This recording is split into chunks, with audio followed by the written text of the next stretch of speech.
Man, Ebenezer Scrooge is like really lucky to not have gotten visited by Toby. You know, like the ghost from the Paranormal Activity movies. I mean, that would have been fucked up.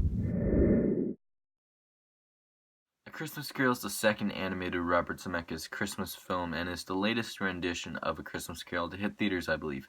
This bad This bad boy right here came out in 2011 and stars Jim Carrey, Colin Firth, and Gary Oldman all in mocap, which was actually experimented on in The Polar Express, which is a film that I love, and I know I have an unpopular opinion, but it is my favorite Christmas film, and I absolutely love it. So, in this classic tale, Ebenezer Scrooge gets visited by three ghosts in order to help him get into the Christmas spirit.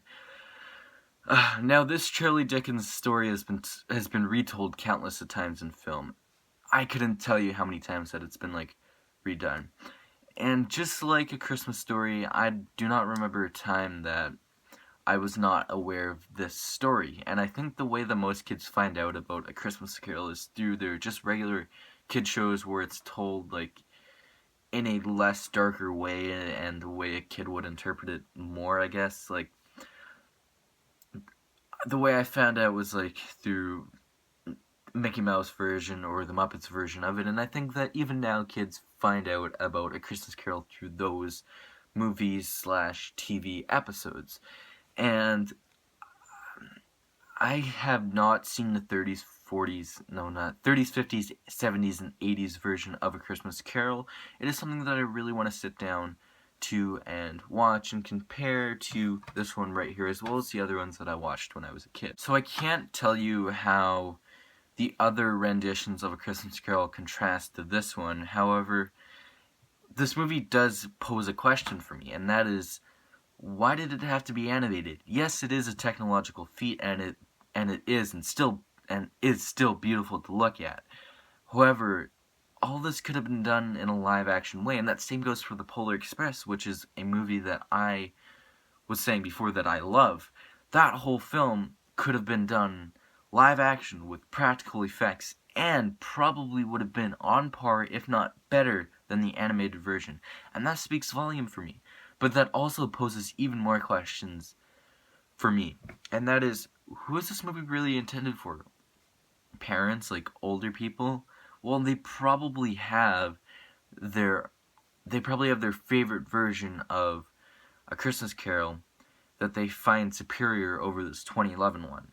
Well, is it intended for younger kids? Well, I couldn't tell you. Probably not, because this movie does explore the darker themes of this tale that they're almost better off just watching the Muppets version of it. And how about like older kids, like around the 8 or 9 age? Well, yes, because they're able to handle more mature themes as well as still appreciate film. So it's not made for a very wide audience, in my opinion. So really, did this film need to get made? No, not necessarily. I get that it's a passion project for Robert Zemeckis. However, it doesn't really offer anything new to the tale. But the performances really elevate this film, especially Carrie. And I know it may sound like I'm complaining a lot about this film, but I'm not. I've I absolutely love the part when he wakes up on Christmas morning and he goes around spreading joy, and I always crack a smile. I have to watch this film at least once a year, and just thinking about it now makes me really want to rewatch it.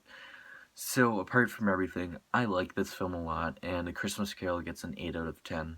Alright, this has been your favorite Critic 26. Make sure to smack that like button if you enjoyed this review, and share it to your friends. I'll be back with the next Christmas review. Again, that is secret, so you'll just have to find out next time. And I have a question for you guys.